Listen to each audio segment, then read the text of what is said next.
The great station floated in the empty space between stars. It was called the Eternal Accord, and it was the most important place in the entire galaxy. The station was made of living crystal that had grown over thousands of years. It glowed with soft blue light that never went dark. Here, the rulers of 17 ancient species met to decide the fate of worlds. High Arbiter Velshan moved through the central chamber with slow, careful steps. His body was tall and thin, covered in skin that changed colors based on his mood. Right now, his skin was shifting between worried orange and angry red. He had ruled the Stellar Council for 300 years, and in all that time, he had never faced a problem like this one. The other council members were already in their places. The Silicon delegate sat in a special chair built for his massive stone body. He had 6 eyes that glowed like hot coals. The Melodari representative floated in a tank of pink liquid, her thoughts reaching out to touch the minds of everyone nearby. The HFY ambassador stood on 4 powerful legs, his scales gleaming under the crystal lights. All of them were watching the main display screen. It showed a map of the galaxy with human territory marked in blue. 300 years ago, that blue area had been nothing, just empty space. Now it covered nearly 100 star systems. "This meeting will come to order," Velshan announced.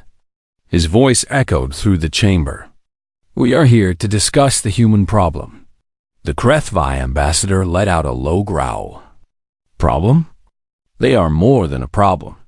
They are a mystery that refuses to be solved." "Explain your meaning, Ambassador Crix," said VEL single quotes SAI and .KR. Ike stepped forward, his claws clicking on the crystal floor. 3 months ago, my people sent war fleets to raid the human border colonies. 15,000 ships. The finest warriors of the HFY Dominion. He paused, and something like fear crossed his reptilian face. None of them came back.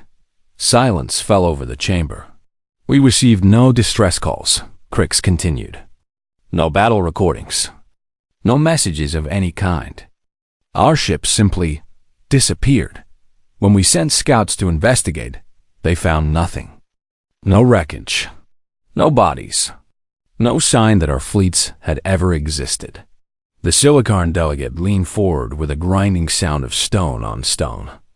"This matches our intelligence reports. The humans have no visible military force. Their defense fleet consists of small patrol ships and orbital stations. Nothing that could destroy 15,000 warships. Then how?" asked the Melodari, her thoughts touching everyone's minds. "How did they win?" No one had an answer. Velshan's skin shifted to deep purple, the color of serious concern. "This is why I have called the human ambassador to speak before us today. We will have answers." The great doors at the far end of the chamber slid open. A single human woman walked in. She was not impressive to look at. By galactic standards, humans were small and soft. They had no claws, no scales, no natural weapons of any kind. Their bodies were fragile compared to most species. They lived short lives. They could not survive in extreme heat or cold. And yet, as Ambassador Elena Vance walked toward the council, every eye in the room watched her with careful attention. She wore a simple black uniform with silver trim. Her dark hair was pulled back from her face.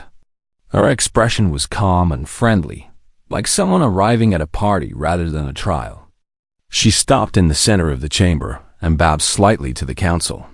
"High Arbiter, distinguished delegates, thank you for inviting me to speak." Velshan did not return her greeting. "Ambassador Vance, you know why you are here." "I believe so, yes." "Then you will explain." Velshan's voice grew harder. "You will tell this council how your species, with no visible weapons, destroyed over 15,000 HFY warships without leaving a single piece of evidence behind." Elena tilted her head slightly. "With respect, High Arbiter, I think there has been a misunderstanding." "What misunderstanding?" The Council seems to believe that humanity has no weapons. Elena smiled. It was a warm smile, the kind that made people feel comfortable. We never said that. We simply do not keep our weapons where anyone can see them. The chamber erupted in noise. The HFY ambassador roared in confusion. The Silicon delegate's eyes flared bright with surprise. Even the Melodari sent out waves of shocked emotion that made everyone's heads hurt. Velshan raised one long arm for silence.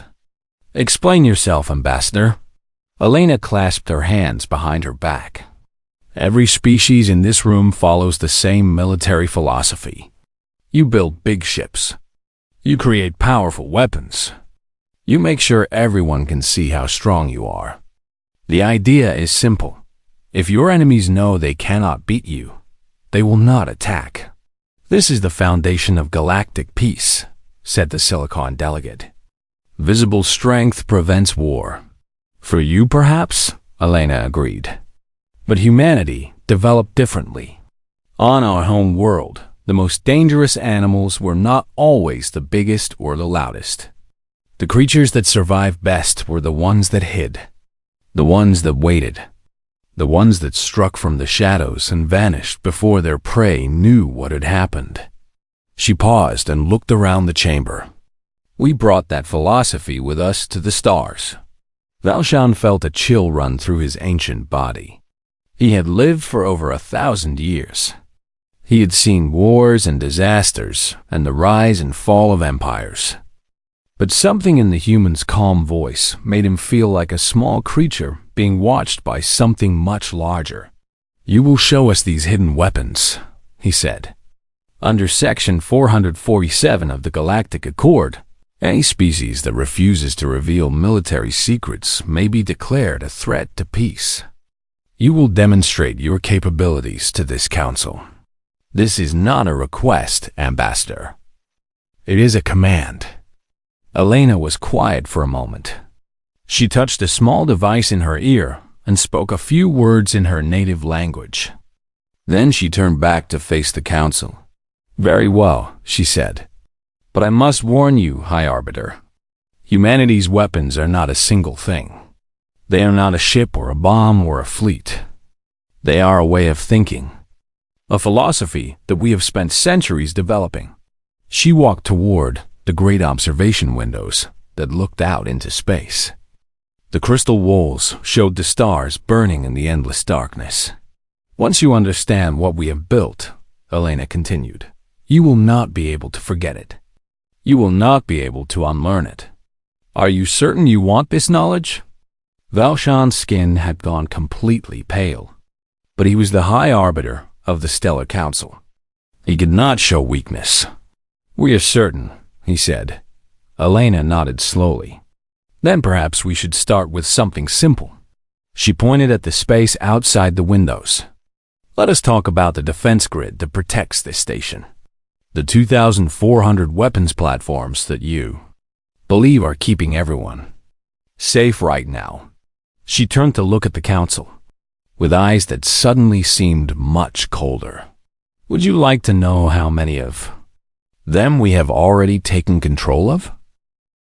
The silence in the council chamber was so complete that Velshan could hear his own hearts beating. All three of them were pounding faster than they had in centuries. The Silicon delegate was the first to speak. His name was Morthix, and he was considered one of the finest military minds in the galaxy. His stone body creaked as he turned toward the human ambassador. You are bluffing, he said. His 6 eyes burned with orange fire. The defense grid of this station is protected by the most advanced security systems ever created. No one can breach them without being detected. Elena's expression did not change. Security Chief Talvex, would you please run a full diagnostic on platforms 7 through 900? A Melodari officer floated near one of the control stations. She hesitated, looking to High Arbiter Velshan for permission. He nodded slowly, his skin now the color of dirty snow. Talvex touched the controls with her delicate tendrils. The main display screen changed to show a technical readout. Numbers and symbols scrolled past, faster than most eyes could follow. Then Talvex made a sound that no Melodari had made in 10,000 years. It was a scream of pure terror. "High Arbiter," she gasped. "Of our 2,400 defense platforms, 1,147 have been compromised. Their targeting systems have been modified. They will not respond to our commands." Chaos erupted in the chamber. Delegates shouted and roared and sent out waves of panicked emotion. Guards rushed to their stations. Alarms began to sound throughout the massive crystal station. Through it all, Elena Vance stood perfectly still with her hands clasped behind her back. Velshan raised his arms and released a burst of bioluminescent light from his skin. It was a signal for silence that every species in the galaxy recognized. Slowly, the noise died down. "How?" Velshan demanded. His voice was barely a whisper. "How did you do this?" Elena walked toward the main display screen. "We call them whisper swarms. They are machines, but so small that you cannot see them with normal eyes. Each one is smaller than a grain of dust. They float through the air. They travel on clothing and skin and cargo containers. They are everywhere." She touched the screen, and the image changed. It showed a magnified view of something that looked like a tiny metal spider with hundreds of legs. When a whisper swarm finds a computer system, it enters through the smallest crack. Once inside, it makes copies of itself using whatever materials it can find. Slowly, over months or years, the swarm grows. It learns the system. It waits for instructions. Morthic's S-stone body had gone completely still. How long have these things been in council space? Elena considered the question. Approximately 60 years. 60 years? The Krethvi ambassador slammed one massive fist against his chair.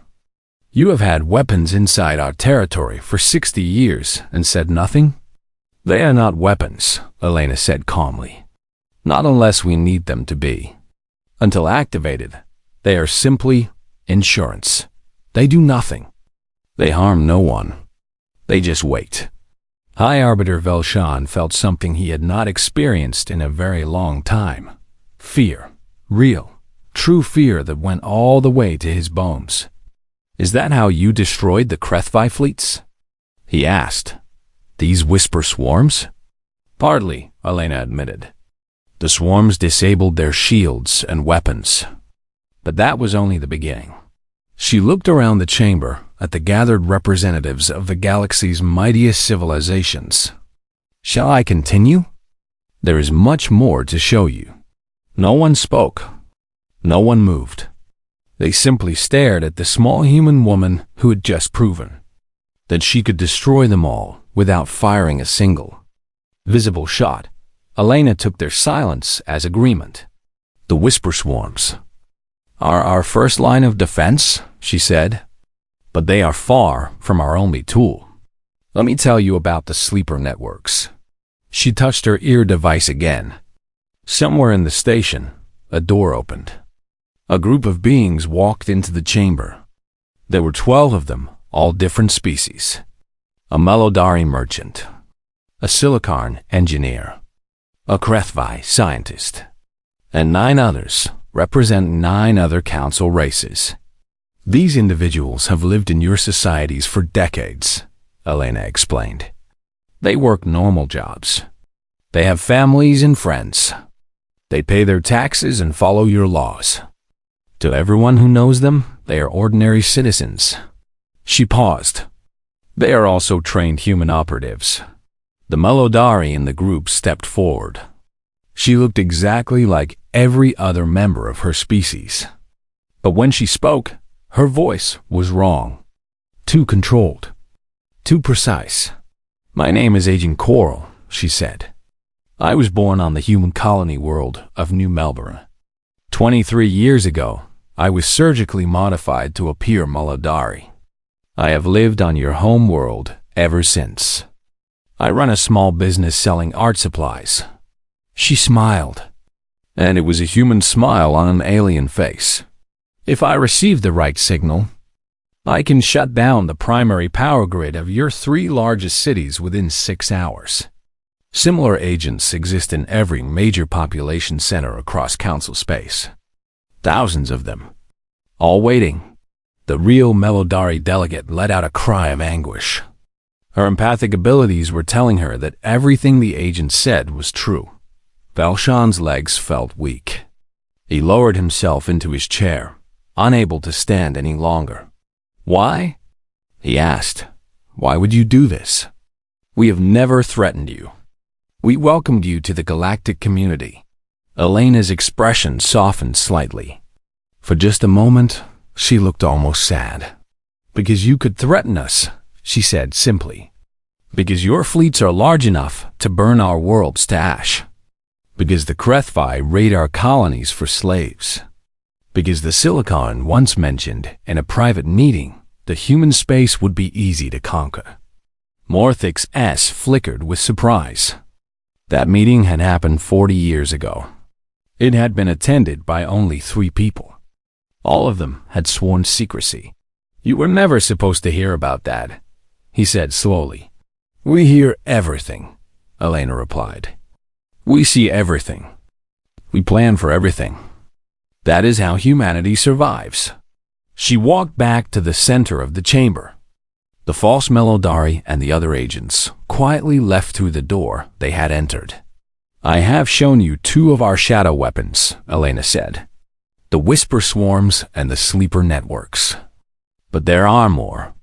Many more. Would you like to see them?" High Arbiter Velshan looked at the other council members. He saw fear in every face. The Silicon, who believed that nothing could threaten their stone bodies. The Krethvi, who thought themselves the greatest warriors in the galaxy. The Melodari, who trusted in the power of their minds. All of them were terrified, and the human just stood there, calm and patient, waiting for their answer. "Show us," Velshan said at last. His voice was barely a whisper. "Show us everything." Elena nodded. "Very well. But I warn you, High Arbiter, what I am about to reveal is worse than anything you have seen so far. Much worse." She looked up at the crystal ceiling, as if she could see through it to the stars beyond. "Let me tell you about the Orpheus Protocol, and about what humanity has been putting inside your minds for the last 50 years. The council chamber had grown cold. Or perhaps it only felt that way. The crystal walls still glowed with their soft blue light, but it seemed dimmer now, as if the station itself was afraid of what it was hearing.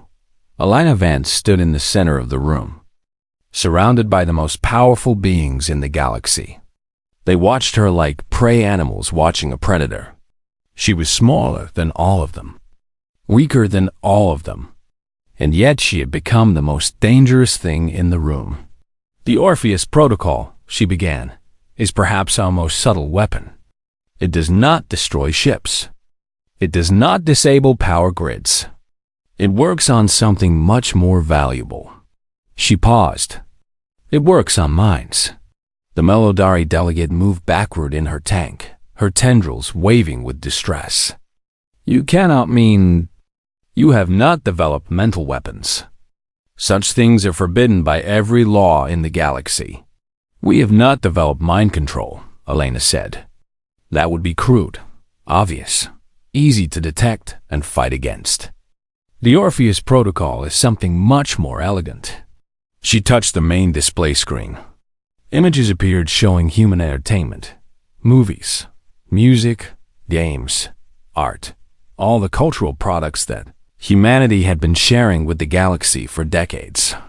"Humans are natural storytellers," Elena explained. "We create entertainment that makes people laugh and cry and dream. Species across the galaxy have been enjoying our creations for 50 years. They watch our movies. They listen to our music. They play our games." The Krethvi ambassador made a rumbling sound. "What does this have to do with weapons?" Everything, Elena said. Hidden inside our entertainment are patterns. Sounds and images and story structures that create subtle emotional responses. They are not commands. They do not force anyone to do anything. They simply encourage certain feelings. She let that sink in for a moment. After watching enough human entertainment, people start to feel comfortable around humans. They trust us a little more. They like us a little more. It happens slowly, over years. The changes are so small that no one notices. But they add up. Morthic's stone body trembled. You have been influencing our populations? Changing how they think about you? Gently, Elena said. Very gently. We never force anything. We just make it easier for people to see us as friends rather than threats. It is not so different from what any culture does when it shares its art with others. We simply do it more carefully. High Arbiter Velshan's skin had turned a shade of gray that no one had ever seen before. How many of our people have been affected? Anyone who has consumed significant amounts of human entertainment. Across the galaxy, Elena considered the question. Perhaps 60% of the population. 60%. Billions upon billions of beings, all gently pushed toward feeling warmth and trust for humanity. Not controlled. Not enslaved. Just nudged. It was somehow more terrifying than anything that had come before. There's more, Elena said. I should tell you about the Prometheus seeds. She changed the image on the screen again. Now it showed a map of worlds scattered across the galaxy. Most of them were in the outer regions, far from the wealthy central systems. Humanity has always believed in helping others, Elena said. When young colonies struggled to survive, we sent them aid packages, food, medicine, terraforming equipment to help make their worlds more comfortable. Yes, said Velshan carefully. We have always appreciated human generosity. 47 worlds have received our terraforming packages, Elena continued. 47 worlds where the air is now slightly different, where the water has new minerals, where the soil contains elements that did not exist there before.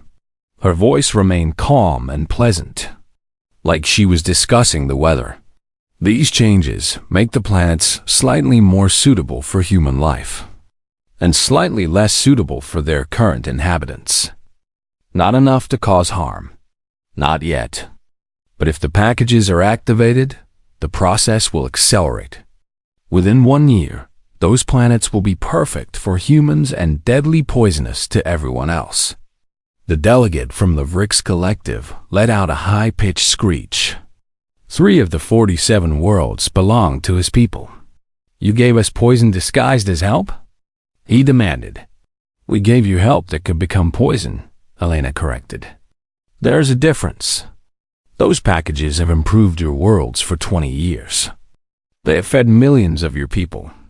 They have only ever done good. The harmful part will probably never be activated.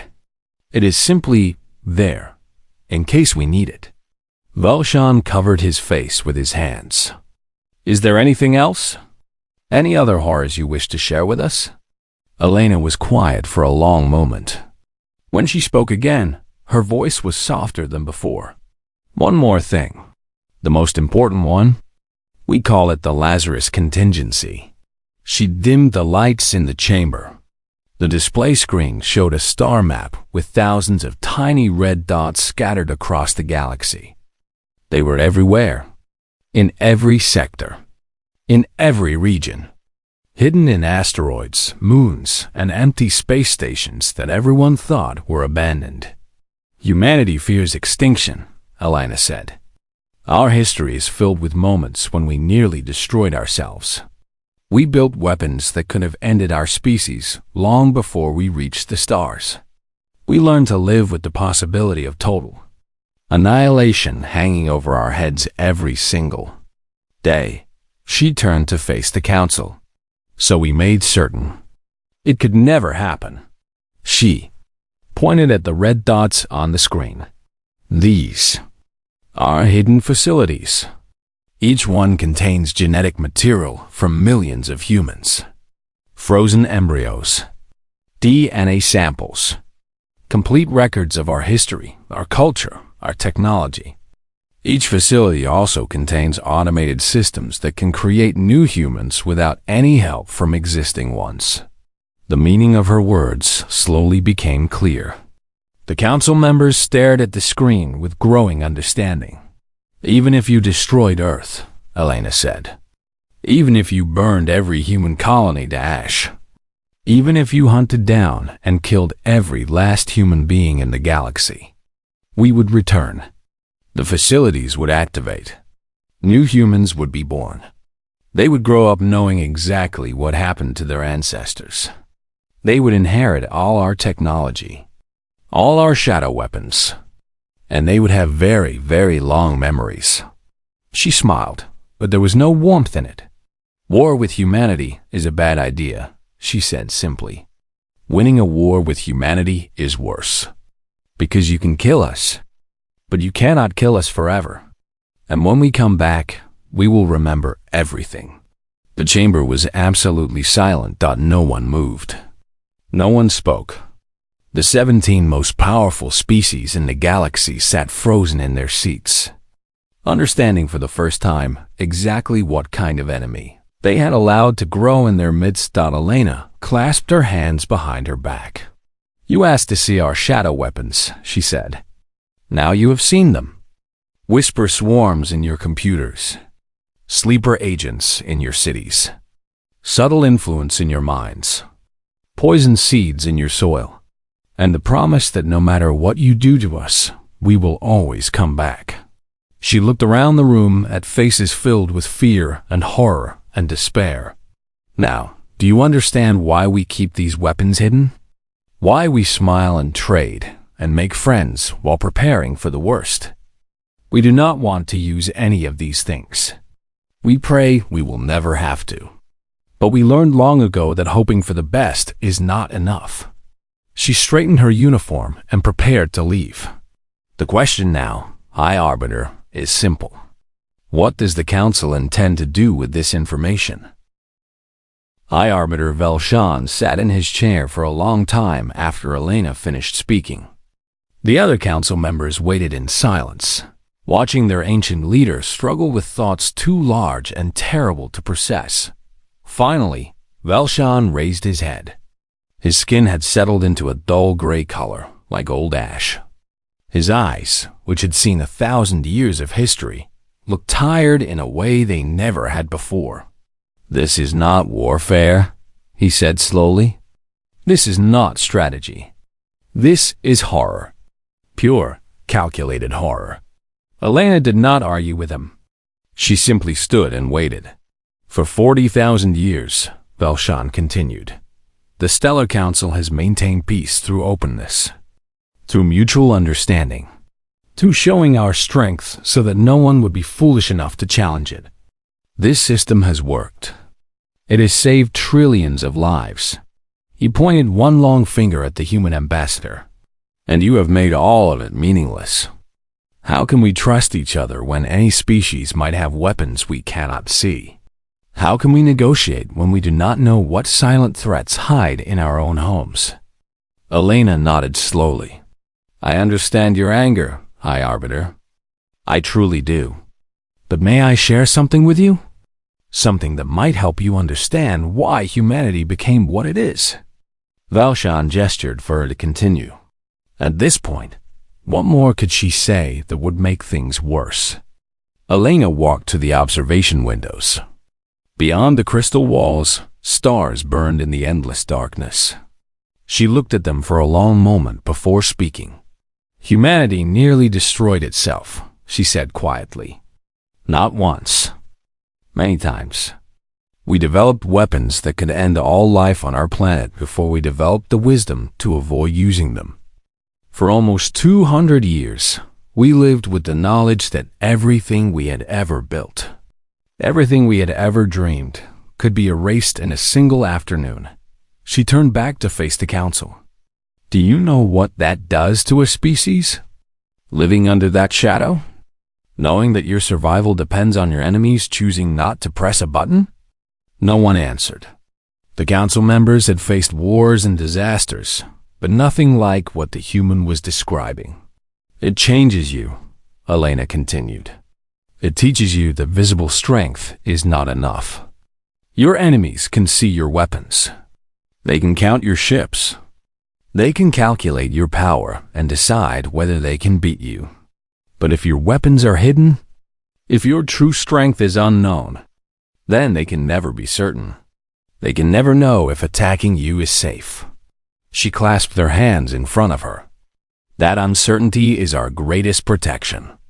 Not the weapons themselves, but the fact that no one knows what we really have. Every species in this room is asking the same question right now. What else do the humans have that they have not shown us? And the honest answer is that you will never know. You cannot know. And that doubt will keep you from ever becoming our enemies. Morthic's stone body creaked as he shifted in his seat. You call this protection? I call it paranoia, madness. Perhaps, Elena agreed. But here is a truth that humanity learned the hard way. Peace based on trust alone is fragile. It lasts only until someone decides that their interests matter more than their promises. Peace based on fear is stronger. It lasts as long as the fear remains. She gestured at the council chamber around them. This alliance has survived for 40,000 years. That is an impressive achievement. But how many wars have you fought during that time? How many species have broken your treaties? How many millions have died because someone decided that the rewards of aggression were worth the risk? No one answered, but everyone knew the truth.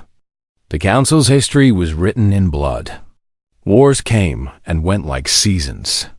Treaties were made and broken. Species rose and fell. Humanity has existed in this galaxy for 300 years, Elena said. In all that time, we have been attacked exactly 4 times. The Krethvi raids, 2 border conflicts with the Vrix, 1 attempted invasion by the Dominion. Each time, the attackers lost. Each time, they lost so completely and so mysteriously that they never tried again. She spread her hands. 300 years. 4 attacks. 0 repeat offenders. That is our record. Can the Stellar Council match it? Valshan's skin flickered with colors that had no name in any language. He was feeling things that his species had no words for. You speak as if this justifies everything, he said. As if the ends excuse the means. No, Elena said firmly. Nothing justifies what we have done. Nothing excuses the sleeper agents in your cities or the subtle poison in your entertainment. These things are wrong. I know they are wrong. Every human knows they are wrong. Her voice grew softer. But we did them anyway. Because being wrong and being alive is better than being right and being dead. Because our children deserve a future, even if that future was built on terrible foundations. Because the universe is cold and dark and full of things that would destroy us without a second thought. She looked directly at Velshan. We did not choose to be the villains of this story, High Arbiter. We simply refused to become the victims. The Molodari delegate Yixarel floated forward in her tank. She had been quiet throughout the entire demonstration, using her empathic abilities to read the emotions in the room. Now she spoke for the first time in hours. I sense no deception in you, Ambassador, she said. Her mental voice was gentle and sad. You truly believe what you are saying. You truly want peace. But I also sense something else. Something deeper. She paused, her tendrils waving slowly. Regret. You wish none of this had been necessary. Elena was silent for a long moment. When she spoke again, her voice was barely above a whisper. The greatest tragedy of human history, she said, is that our survival instincts work. We would love to live in a galaxy where trust was enough. where good intentions guaranteed safety, where we could share our art and our ideas without hiding weapons inside them. She looked at the stars beyond the windows. But we evolved on a world where the shadows held predators, where the weak were eaten and the trusting were betrayed, where survival meant being smarter and more paranoid than everything trying to kill you. We brought those instincts with us to the stars because we did not know how to leave them behind. She turned back to Yixarel. Yes, I wish none of this had been necessary. I wish humanity could be innocent. But innocence is a luxury we cannot afford. Not yet.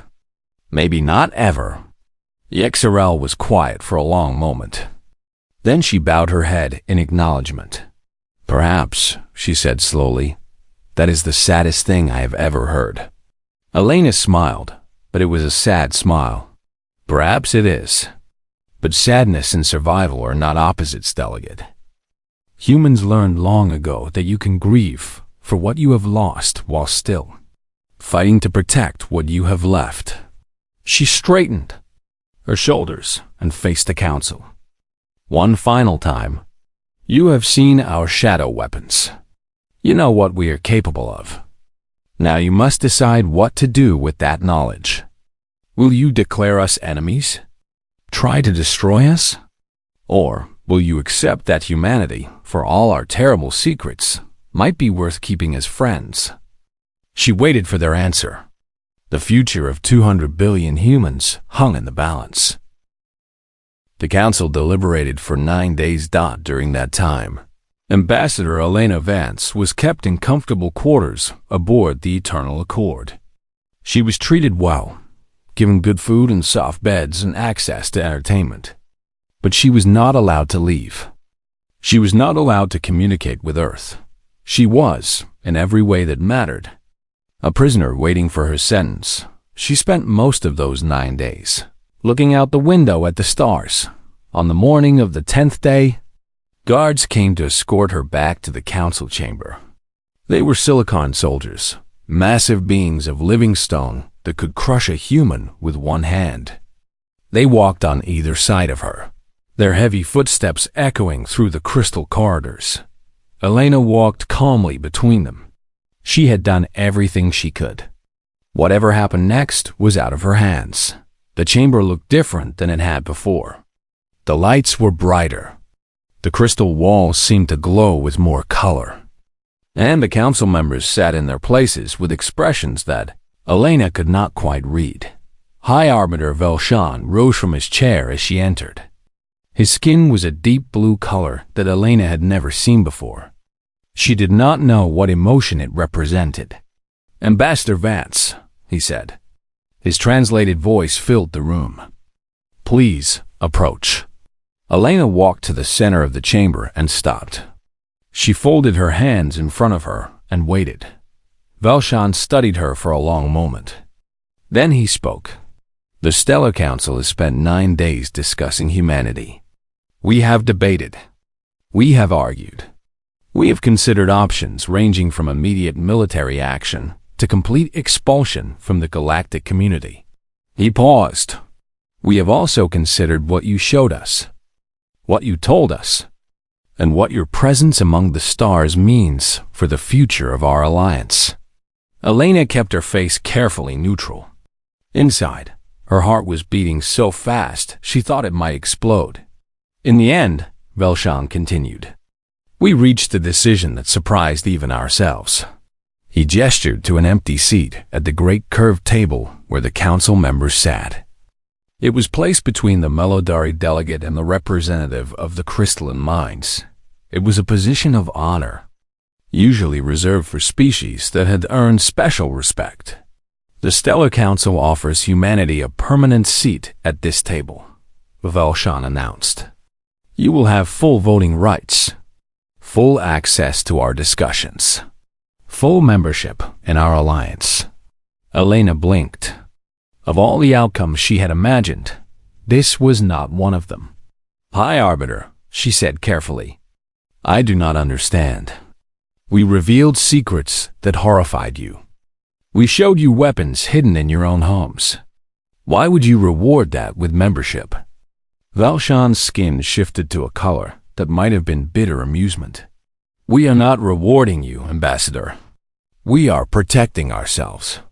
He walked slowly toward her, his ancient body moving with careful grace. For 9 days, we discussed ways to neutralize the human threat. Military strikes, economic sanctions, coordinated attacks on your hidden facilities. Every plan had the same problem. We do not know enough. We cannot find your whisper swarms. We cannot identify your sleeper agents. We do not know where all your resurrection facilities are hidden. He stopped in front of her. Any attack on humanity would be a gamble. We might win. We might destroy your species completely. But we might also fail. And if we fail, if even one of your shadow weapons survives. He did not need to finish the sentence. Elena understood. The Lazarus contingency guaranteed that failure meant eternal war. Humanity would rise from the ashes and remember everything. So instead, Valshan said, we choose another option. We invite you inside. We make you part of our alliance. We keep you close where we can watch you. He returned to his seat and sat down heavily. You have achieved something remarkable, Ambassador. You have made being your enemy more dangerous than being your friend. Even knowing everything you have done, we cannot risk opposing you. The mathematics simply do not work. The Melodari delegate Yixarel floated forward in her tank. There is another reason, she said. Her mental voice was gentle, one that the High Arbiter is perhaps too proud to mention. She turned her attention to Elena. I have read the emotions in this chamber for 9 days. Fear, yes. Anger, certainly. But also something else. Respect, even admiration. Her tendrils waved slowly. Humanity is 300 years old in this galaxy. We have species here that are 1,000,000 years old. And yet you have achieved something none of us ever managed. You have created a peace that actually works. Not because everyone trusts each other, but because no one dares to break it. She paused. We find your methods disturbing, but we cannot deny their effectiveness. Perhaps there is something we can learn from you. Something that might make our ancient alliance stronger. Elena was quiet for a long moment, processing everything she had heard. Then she walked slowly toward the empty seat at the council table. I accept your offer, she said. On behalf of all humanity, I accept membership in the Stellar Council. She sat down in the chair. It adjusted automatically to fit her smaller body. From this position, she could see all the other delegates. The Silicon with their burning eyes. The Krethvi with their gleaming scales. The Melodari floating in their tanks. All of them watching her with expressions that mixed fear and curiosity, and something that might have been hope. But I want you to understand something, Elena continued. Humanity did not develop our shadow weapons because we wanted to. We developed them because we had to. Because the alternative was extinction. She looked around the chamber. We would much rather be friends than threats. We would rather share our music and our stories and our dreams without hiding weapons inside them. We would rather trade openly instead of placing sleeper agents in your cities. She leaned forward in her chair. So here is my promise to this council. For as long as humanity is treated as a friend, we will act as friends. Our shadow weapons will remain sleeping. Our contingency plans will gather dust. You will know us only as partners and allies and fellow travelers among the stars. Her voice hardened just slightly. But if anyone here ever decides that humanity is an acceptable target, if anyone thinks they can destroy us without consequence, they will discover that everything I showed you today is just the beginning. We have had 300 years to prepare for war. We have thought of scenarios you cannot imagine. We have built weapons that would give your worst nightmares nightmares. She relaxed back in her chair. I hope we never have to use any of them. I hope our grandchildren look back at this meeting and laugh at how worried everyone was. I hope humanity becomes famous for our art and our kindness and our contributions to galactic civilization. She smiled, and this time it was a warm smile. A genuine smile. But just in case, the shadows will be waiting. 50 years passed. The galaxy changed in ways no one had expected. Human culture spread across the stars like wildfire. Their music played in billions of homes. Their movies made audiences of every species laugh and cry. Their scientists worked alongside researchers from 100 worlds, solving problems that had stumped civilizations for millennia. Trade flourished. Old conflicts faded. Species that had been enemies for thousands of years found themselves sitting together at human festivals, sharing food and stories and dreams. The Stellar Council became something new. With humanity's influence, it transformed from a fragile alliance of suspicious rivals into something closer to a real community. Disputes were settled through negotiation instead of war. Resources were shared instead of hoarded. The future seemed brighter than it ever had before. And in the shadows, the Whisper Swarms continued their silent watch. The sleeper agents maintained their covers, growing old in lives that were no longer lies. The resurrection facilities waited in their hidden places, patient as stones. No one talked about them. No one needed to. Everyone remembered what Ambassador Vance had shown them that day in the council chamber. Everyone knew what would happen if humanity ever faced a true threat. But as the years passed and the peace held, people began to hope that those weapons would never be needed.